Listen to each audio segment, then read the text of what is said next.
Hello everyone, আজকে আমাদের মাঠে হয়েছিল মাঠে রান্না। তো এখানে সবাই চলে আসছিল।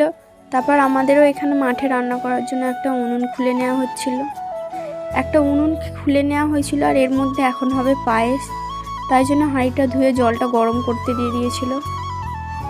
দেখো কত সবাই এসেছে। তারপর পায়েসের চালটাও তুলে দিয়েছিল। তো পায়েস রেডি হয়ে যাওয়ার পর সবাই এখানে একটু একটু করে দিয়ে যাচ্ছিল। তারপর বাচ্চাদেরকেও দিয়ে দিয়েছিল এবং আমাদেরকেও দিয়ে দিয়েছিল।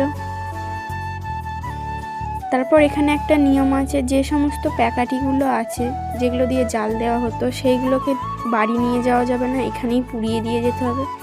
তাই জন্য সব বাচ্চারা মিলে চাঁচর করছিল আরও কিছু খড় নিয়ে এসে। তো এখানে আমরাও করেছিলাম। আর এখানে আগুন দেওয়ার জন্য আগুনটা ধরিয়ে নিচ্ছিলাম। তারপর আগুনটাও ধরিয়ে নিলাম। দেখো কত সুন্দর দেখতে লাগছে। তারপর বাড়িতেও আজ সবার জন্য পায়েস করা হয়েছিল। তো আমরা তিনজনে খেতে বসে পড়েছিলাম। তো ভিডিওটা এখানে